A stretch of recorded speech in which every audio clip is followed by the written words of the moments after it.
Ouais, l'équipe. On se retrouve du coup pour la partie 2 des tips et astuces sur FL Studio, les refs. Si vous n'avez pas checké la première partie, n'hésitez pas à aller checker ça juste ici. Et du coup, cette partie, les frérots, elle concernera le piano roll, le mixeur et les fenêtres optionnelles. On se retrouve direct dans FL Studio, les refs. Bao!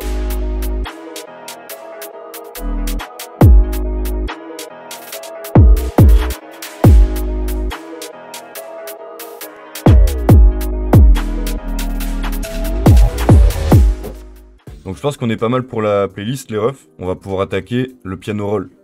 Let's go! Bon, du coup, les refs, j'ai posé quelques accords de piano vite fait. On va commencer par le strum, ça s'appelle. Il permet de décaler un peu les notes pour que ça fasse plus naturel. On va écouter là les accords de piano.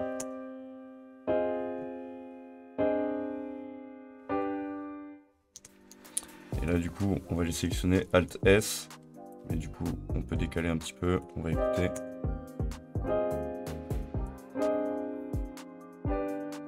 Ok, beaucoup mieux. Du coup, ensuite, on a Alt R, c'est le randomizer. Si par exemple, on veut jouer avec la vélocité de l'instrument pour donner encore un côté plus humain, ça va aléatoirement toucher la vélocité de l'instrument pour que certaines notes aient moins d'impact, d'autres plus. Voilà. Mais là, du coup, comme on a vu, ça a juste baissé toutes les notes. Où là, on les nous monte toutes. Et en activant le bipolar, voilà, ça a monté des notes et les baissé. Mais moi, j'avoue que le bipolar, je l'utilise pas pour la vélocité. Mais par contre, je vais l'utiliser pour le pan à des moments. Pour le pan des hi-hats, par exemple. Pour qu'il y en ait qui partent à gauche, d'autres à droite. Ensuite, par exemple, on touche à la vélocité de certaines notes. Là, un peu, voilà, je vais y toucher un peu comme de la merde. Et là, en fait, on se rend compte que c'était mieux avant. On préférait la vélocité qu'elles avaient avant. Mais on va pouvoir réinitialiser la valeur en cliquant sur la note, ici dans la vélocité, et en appuyant sur Alt en même temps. Et là, je reste appuyé sur le clic et Alt, je passe, et il y a toutes les notes qui reviennent à la valeur de base. Et ça, c'est valable pour tous les effets FL, et beaucoup d'effets même extérieurs à FL, de valeurs dans les plugins, etc.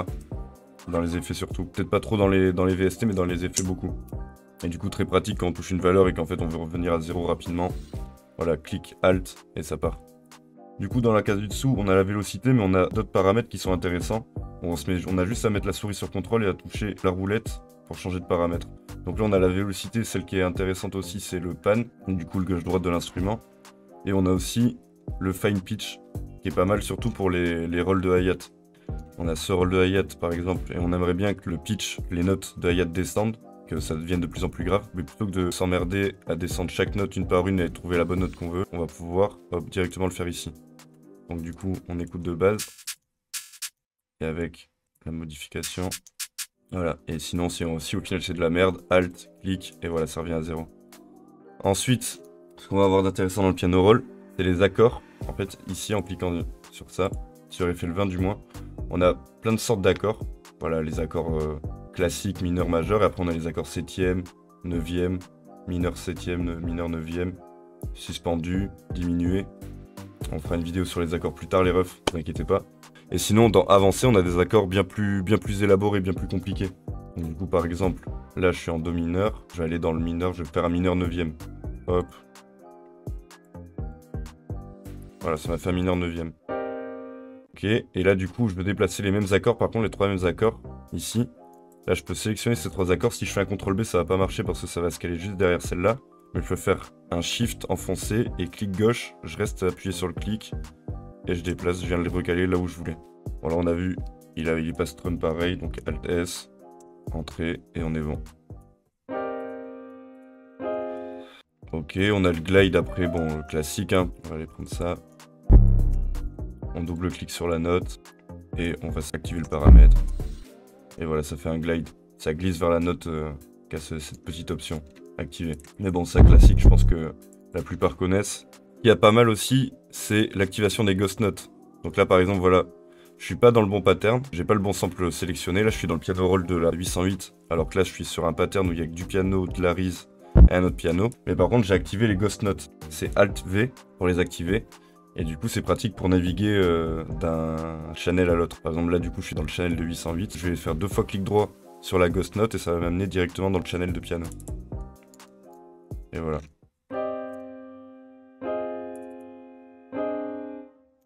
Et voilà, je peux naviguer comme ça. C'est plutôt pratique. Et sinon, si jamais, on peut le changer ici directement avec la roulette. Là, quand on fait la roulette, ça sélectionne que les pistes qui ont des notes déjà. Donc si jamais vous voulez aller dans une piste qui n'a pas encore de notes, il faut quand même cliquer dessus et aller le sélectionner là directement. Plutôt que de retourner dans le pattern et de faire clic droit, piano roll quoi. Il y a moyen de le faire directement là, ça fait gagner du temps. Ok l'équipe, je pense que ça va être tout pour le piano roll. On va passer au mixeur. Let's go. Donc le mixeur, le premier bail, c'est la vue. Là moi je suis en compact, il y a plusieurs vues possibles. Ça se règle directement ici. Des vues larges. Moi je suis en compact, je suis à l'aise comme ça. Ensuite vous avez ici la possibilité d'enlever des potards, les potards de stéréo qui se trouvent ici. Moi je les laisse, mais voilà, à l'envie, au besoin, vous pouvez le modifier, l'enlever ou le laisser. Et ici vous pouvez sélectionner quand vous êtes en train de lire le son. Ça c'est des waveforms qui apparaissent ici et pas un vumètre. Là le vumètre classique du coup qui est comme ça. Et le waveform.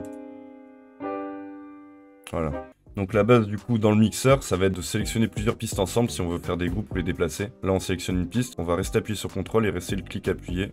Et là on sélectionne plusieurs pistes. Si jamais on veut en désélectionner une dans le lot, on fait CTRL-SHIFT et on clique sur la piste qu'on veut désélectionner. Si on veut les déplacer un peu sur la gauche, on fait ALT flèche de gauche ou ALT flèche de droite. Et ce qui est possible aussi, c'est s'il y a une seule piste, ça ne marche pas quand il y a plusieurs pistes sélectionnées, mais avec une seule piste, on peut sélectionner la piste et faire Shift enfoncé et roulette pour la déplacer toute seule. La base aussi, du coup, c'est de renommer des pistes et de faire des groupes. Donc là, pour faire un groupe, on sélectionne la piste où on veut mettre une démarcation et on fait séparator, ou alors on fait create group. Mais du coup, ça va créer un groupe juste avec cette piste. Donc au préalable, on va enlever le séparator là et là. Il faut sélectionner les pistes que vous voulez. Hop, clic droit, create group. Et voilà. Ça a remis les séparateurs ici. Et si jamais vous voulez renommer une piste, vous sélectionnez la piste, soit F2. Et là vous pouvez renommer et changer la couleur, le petit icône. Soit roulette en cliquant dessus, en appuyant sur la roulette. Et pareil, si vous voulez renommer plusieurs pistes, roulette ou F2, ça marche aussi. Mais par contre, vous renommez toutes les pistes sélectionnées en même temps. Elles auront toutes le même titre et la même couleur. Ensuite, la base, ça va être aussi de copier-coller des effets. Par exemple, on a le clap, là, on veut les mêmes effets que le hi-hat. On va faire clic droit, File, et Save Mixer Track. Restez appuyé sur le clic gauche et le déplacer sur le clap.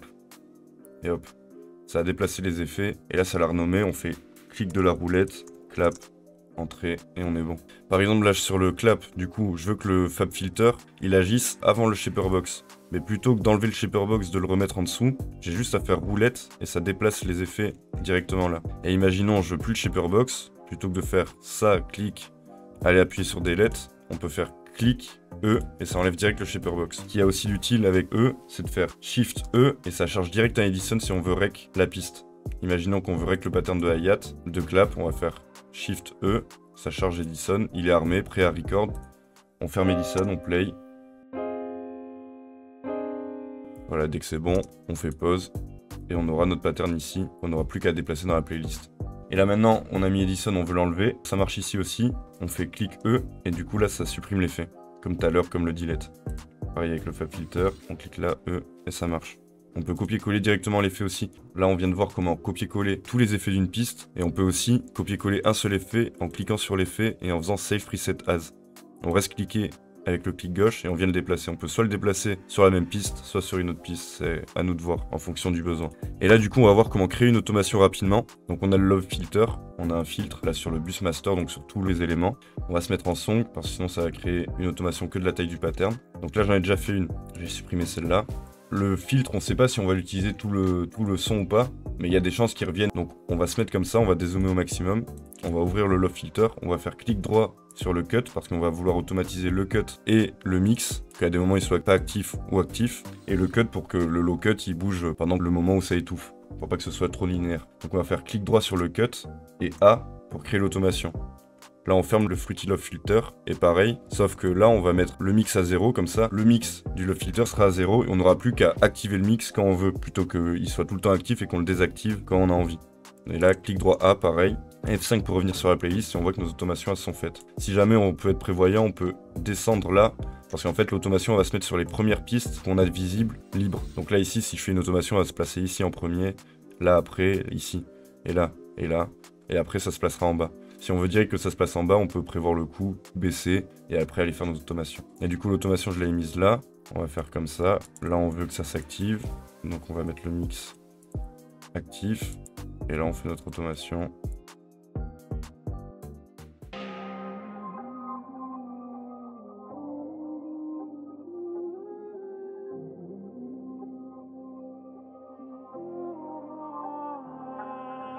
Donc là du coup, on a vu comment charger Edison pour rec une piste. On peut directement aussi le rec dans la playlist, rec une partie du pattern de la piste ou la piste entière. C'est-à-dire que là, je veux rec toute la piste mélodie. Je vais aller sur le bus mélodie, je vais armer le bus et je vais faire Alt R.